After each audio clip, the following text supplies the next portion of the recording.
They said I overreacted, that I was too emotional, that maybe I just needed time away, but the truth is, I disappeared because they made me invisible.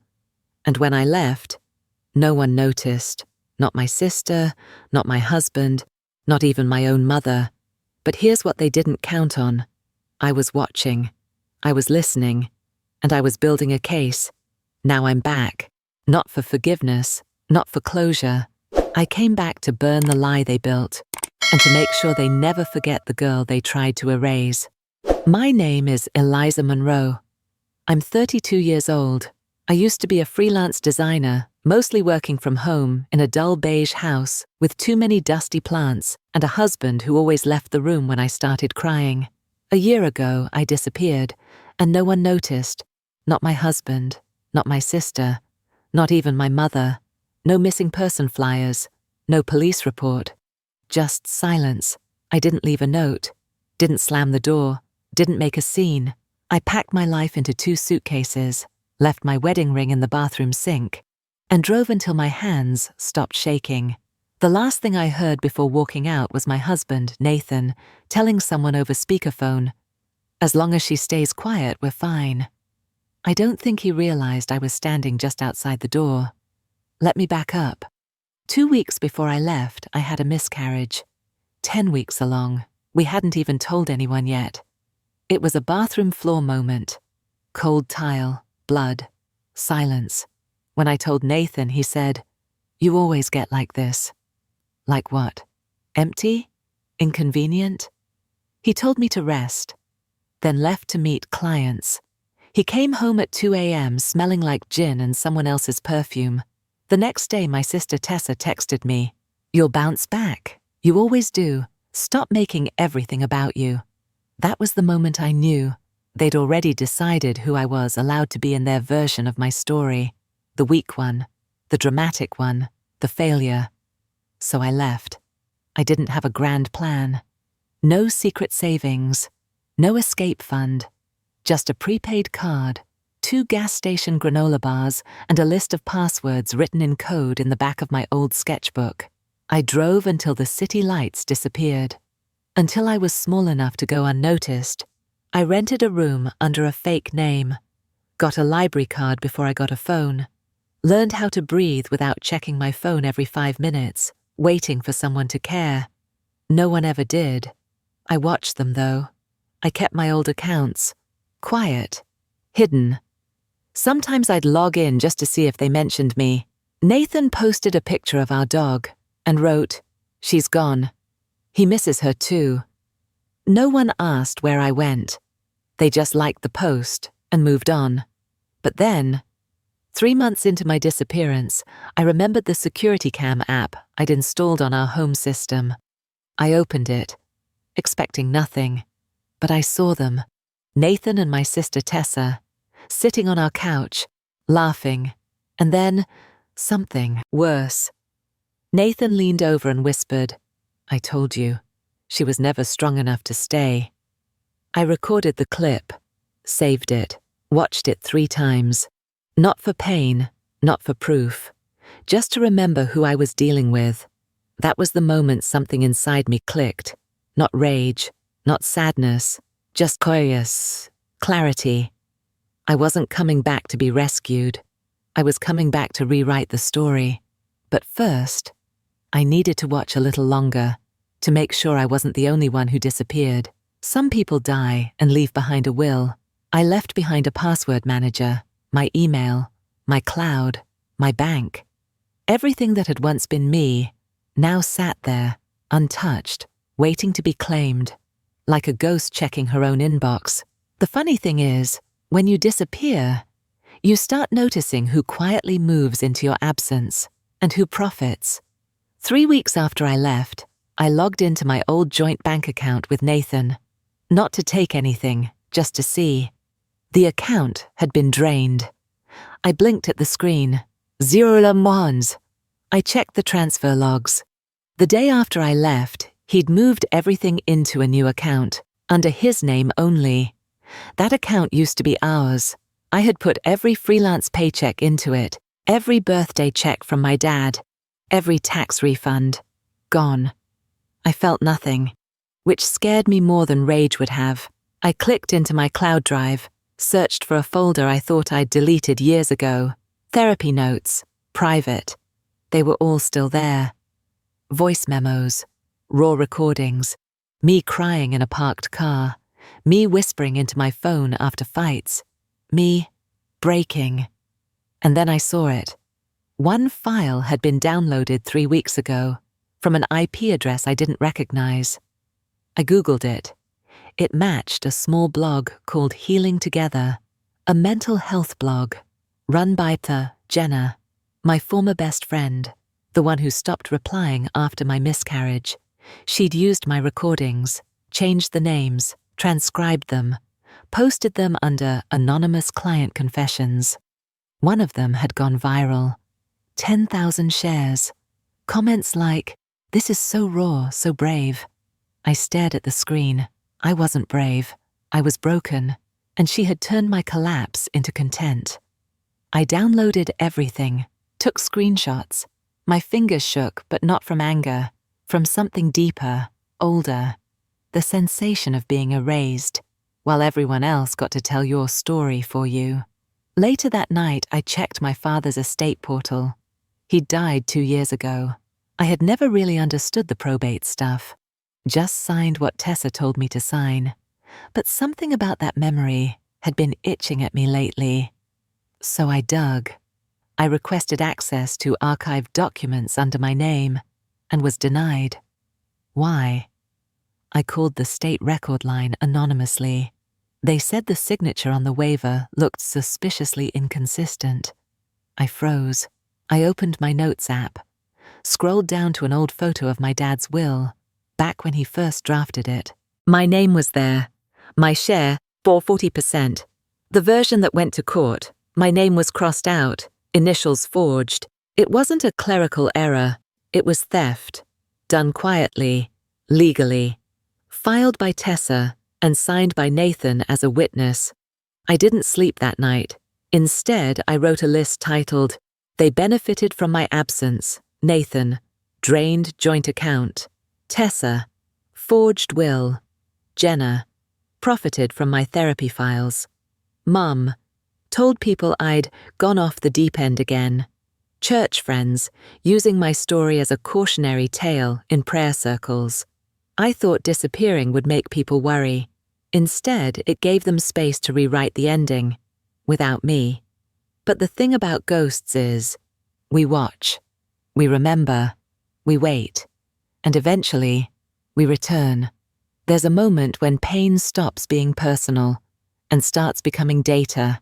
I spent a week building a digital archive I called the Evidence Vault. Screenshots of Jenna's blog posts, bank transfer logs from Nathan, the 2 wills, side by side, my original signature, voice notes of my mother telling people I was mentally unstable. I created burner emails, multiple cloud backups, 3 copies on 3 different drives, because if I vanished again, I wasn't going down without a record. Then I got bold. I sent the first email anonymously, just a single line, to Jenna. "This story sounds familiar. Want to tell your followers where you got it?" No signature, no threats, just pressure. 3 days later, the post disappeared from her site. She posted an apology.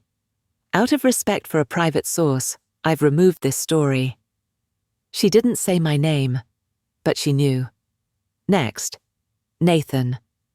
I made a burner Instagram, followed him with no profile pic, liked only one photo, an old one of us together from 3 years ago, captioned, "Lucky to be loved by someone who forgives everything." He blocked the account within minutes, then changed the caption. I smiled, let him squirm.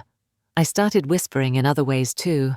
I made an anonymous Reddit post titled, "My sister forged a will and stole my inheritance. AMA." It blew up overnight. Top comment, "Take it to court, get a lawyer, you have a case." I wasn't ready for court, not yet, but I wasn't alone. A message came through my burner email the next day. From unknown.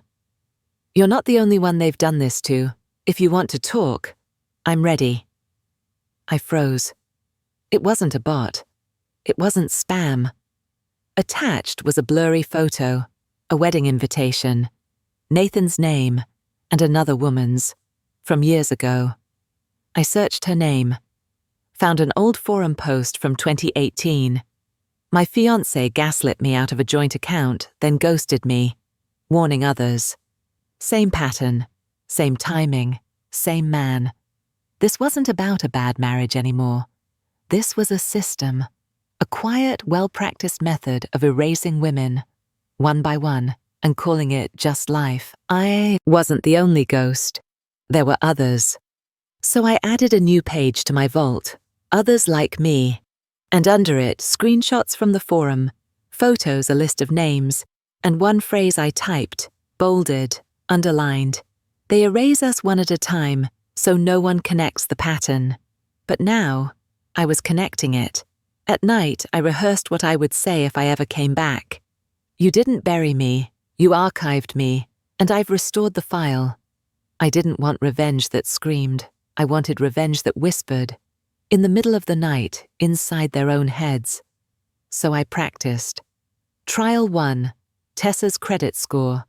I filed a fraud inquiry with her bank, used an encrypted tip line, attached a scanned version of the forged will, and the actual one with my name intact. I knew what would happen. They'd flag the account, freeze it for review, just long enough for Tessa to panic. Trial 2, Nathan's secrets. I reopened our old cloud camera archives. He thought he'd wiped the footage, but I had synced one folder to my personal drive. One clip stood out, Tessa and Nathan, on our couch. 2 weeks after my miscarriage. Tessa, laughing too loud. Nathan pouring wine. If she comes back, he said, we'll just spin it like she had a breakdown. Same story as last time. Tessa nodded. We'll say she went off her meds again. She was never on meds, he replied. Exactly. I uploaded the clip, password protected, then sent the link to my own anonymous burner email to remind myself, you're not crazy. You're just finally seeing the script. Trial 3, Jenna's public apology. I created a fake email as a fan of her blog. Wrote to the publishing house that had reposted her viral story. Hi, just wondering if the story Shadows in the Passenger Seat was based on a real person. I think I know her, and she didn't give permission. 3 days later, Jenna made a post. In light of recent confusion, I'll be taking time offline to reassess boundaries between real life and content creation. She disabled comments, blocked her DMs, took down 3 of her biggest posts. Her next podcast episode? Cancelled. This wasn't revenge. Not yet. This was the dress rehearsal. The lights were dim. The audience wasn't watching. But I was learning every cue, every crack, every place the story fell apart under just a little pressure. And then I got careless. I sent a single text to Nathan, from a new number. No name, no punctuation. Just, you buried the wrong one. It was late. I was tired. Too tired to be strategic. I waited, regretted it instantly, and then his typing bubble appeared. Who is this? You know, Eliza? Check the basement camera, the one you forgot to disable. I hadn't. There was no camera, but I wanted him to wonder. Let paranoia do the work for me. A minute later, he texted again. If this is a game, you won't win. I stared at that line for a long time, and then I replied, I'm not playing.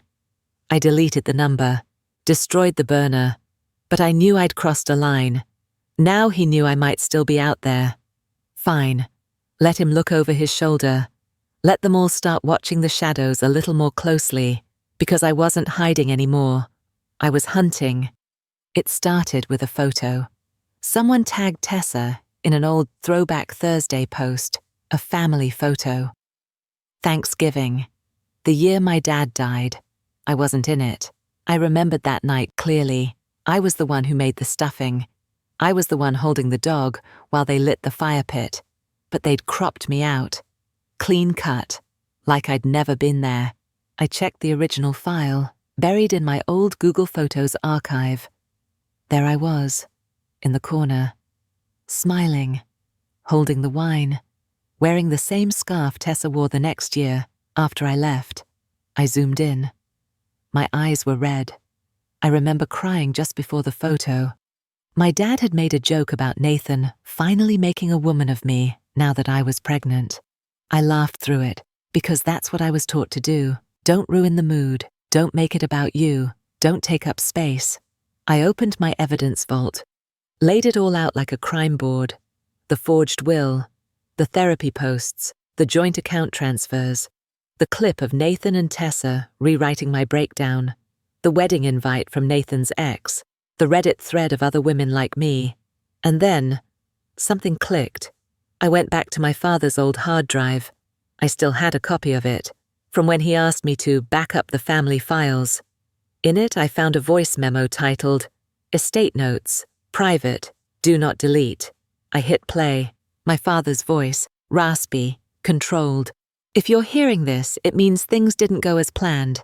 I don't trust Tessa with the money. She's clever, but cruel. And Nathan, if he's still around, well, he's charming. Until he isn't. Eliza, if you're hearing this, know that I saw you, even when your mother told me to stop babying you, even when you were quiet and scared and trying so damn hard to be good. You were always my soft one. The soft ones survive, you know, because they learn how to disappear. But don't stay gone. Don't let them rewrite you."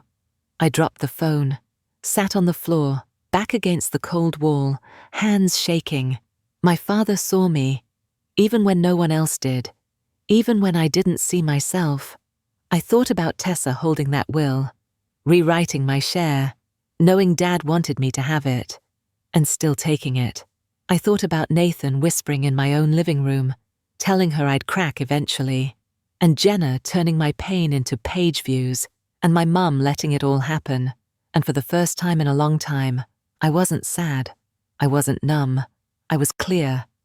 Not just about the revenge, but about why it mattered.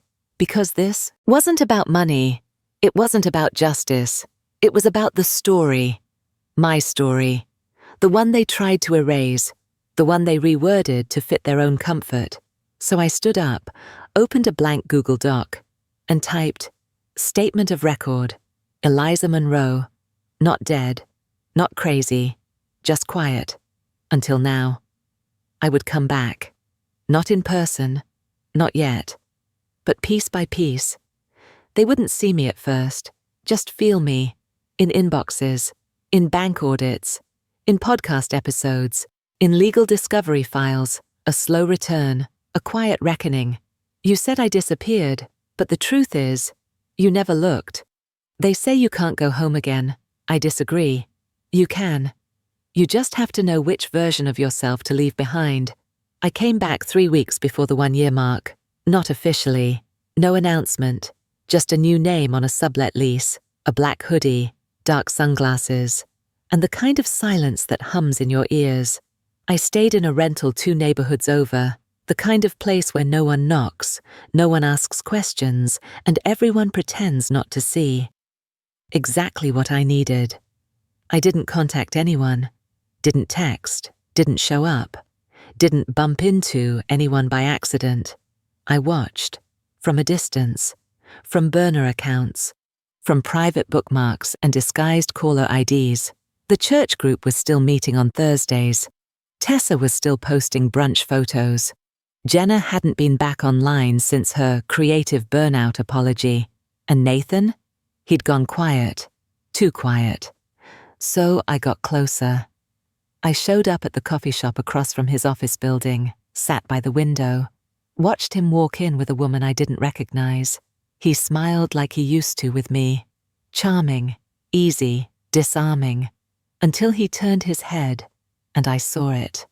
Fear, not of being followed, but of being found out. That's when I knew. He suspected I was still alive. Good. Let the idea rot inside him. I booked a hair appointment using a different name. The stylist asked where I was from. I said, nowhere special. I watched the neighborhood from that chair, cape around my neck like armor. Saw Tessa walk by the window outside, on the phone, laughing, fake as ever. She didn't recognize me, not with the new hair, not with the new posture, not with the new silence. And then, I did something reckless. I scheduled a real estate showing, my father's old house, the one Tessa had sold off behind my back. I wanted to walk through it one more time. I said I was looking for investment property. The realtor unlocked the door and stepped aside, and suddenly, I was home. But not really.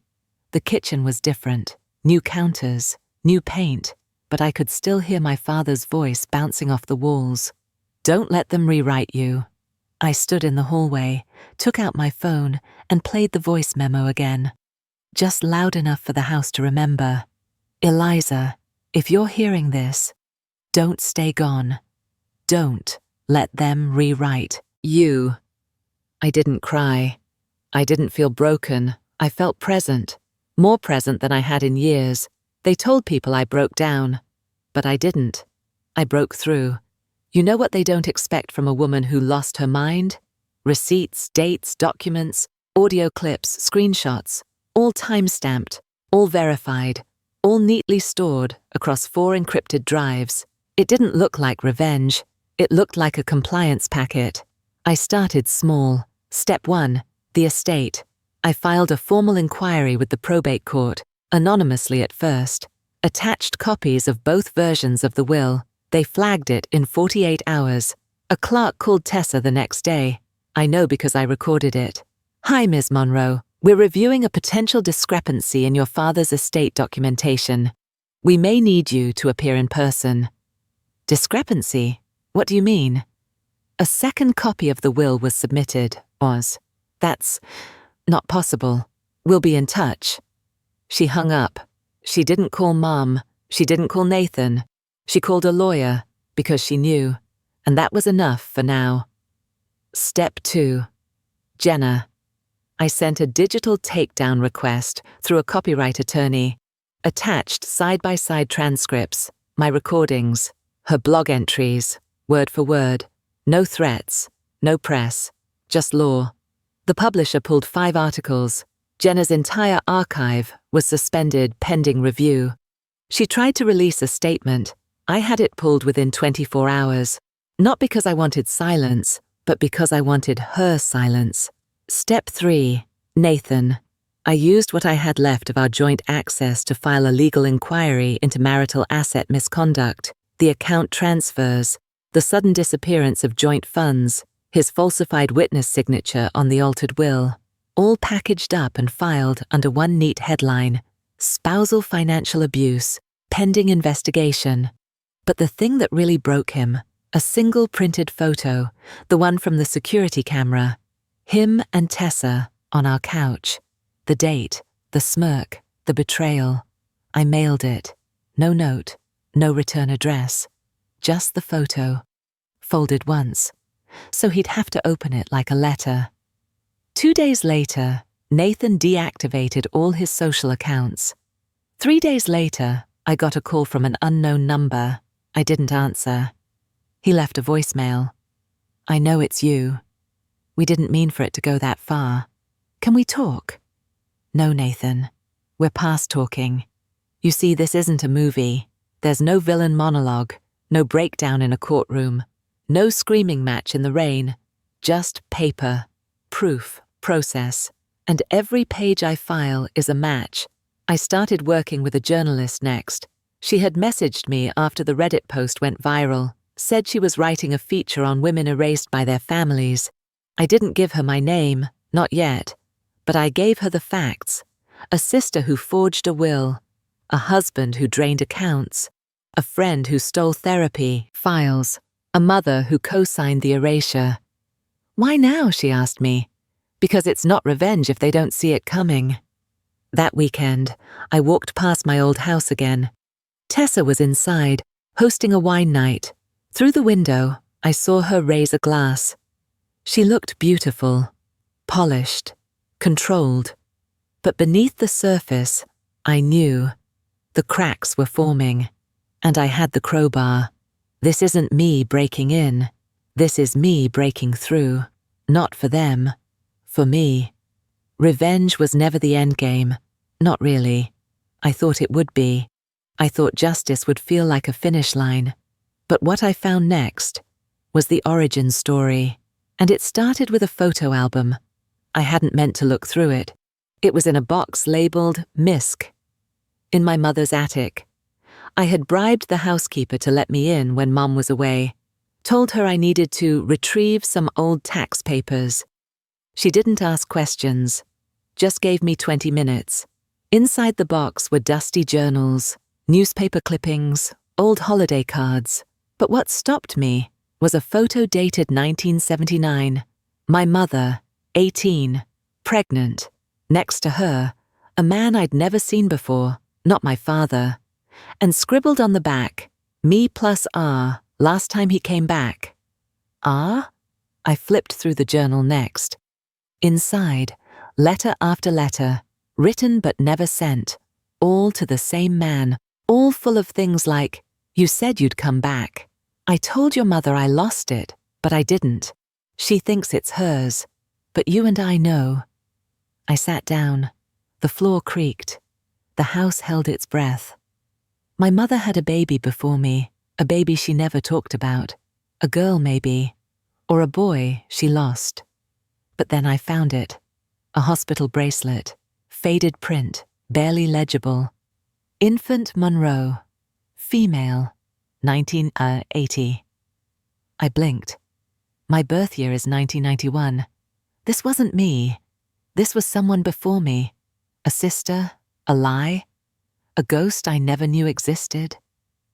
I took the bracelet, photographed every page of the journal, scanned the photo, put everything back. But something in me had already broken open. This wasn't just about Nathan, or Tessa, or Jenna, or Mum.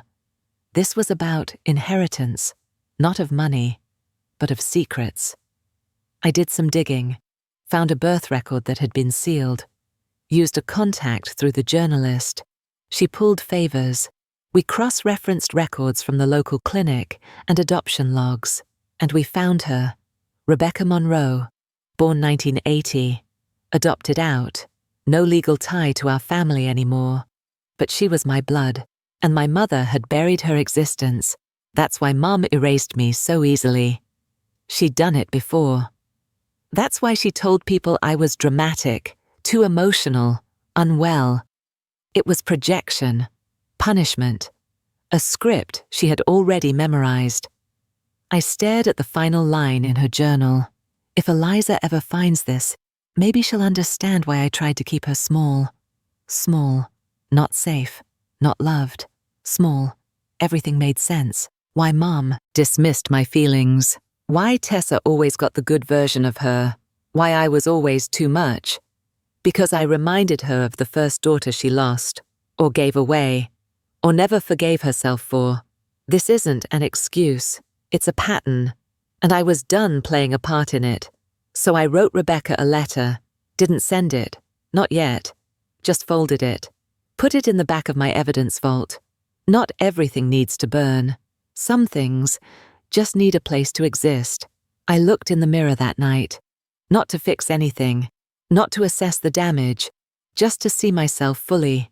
No more edits, no more noise. I wasn't broken. I was the first draft they tried to silence, but I finished the story anyway. It started with one email, sent to a private group of estate attorneys, local journalists, and court liaisons. Subject line: "This is what erasure looks like, and here's the proof." No introduction, just a clean PDF package. The forged will, highlighted. My father's voice memo, transcribed and linked. Bank statements tracing the money trail from our joint account to Nathan's private one. Screenshots of Jenna's posts versus my therapy transcripts. Photos of Tessa and Nathan, time-stamped. The hospital bracelet. A letter signed by me. I disappeared, but now I'm submitting myself for review. I didn't name them publicly, but the right people got the file. And when truth moves quietly among the right people, it grows teeth. The attorney who'd helped Tessa process the will called for a full inquiry. He didn't want his name on a fraud case. The estate was frozen, pending investigation. Tessa's accounts were flagged. The home she claimed as her own, locked for revaluation. I didn't call her, didn't text, but I watched from across the street as she stepped out of the house with her phone pressed to her ear, pacing, not elegant this time, just frantic. Her voice cracked, her posture broke, and I felt nothing. Not glee, not rage, just stillness. Nathan was next. The HR report filed with his firm included the spousal abuse inquiry, a timeline of his financial transfers, allegations of coercion, a note from one of his previous fiancés who had seen the Reddit post and come forward. He was put on leave. Pending review. His response? He went online, posted a vague, desperate apology thread about misunderstandings in relationships and taking accountability for the pain I've caused. It got 2 likes, both bots. Jenna? Her publisher terminated their partnership. A blog post appeared the next day. We take plagiarism and exploitation seriously. The following creator has violated our ethical standards. They didn't name me, but they acknowledged me. For the first time in my life, I was visible. Then, my mother. I didn't expose her, not publicly. I mailed her the photo, the bracelet, a single page of her journal, no note. Just a post-it. I know everything now. She didn't call, but a week later I got a package. Inside, a box of photos, a necklace that belonged to my father, a typed letter. Eliza, you were never the broken one. You were just the one who didn't know how to lie. I'm sorry I punished you for that. It wasn't enough, but it was a start, and finally, I posted a single blog entry on a blank WordPress site. No name, no backstory, just a headline. You called me dramatic, here's the truth. It told everything. Chronological, unfiltered, documented, no vengeance, just validation.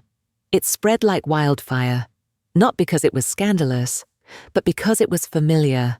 Other women shared it, other daughters, other ex-wives, other too emotional women who knew the script.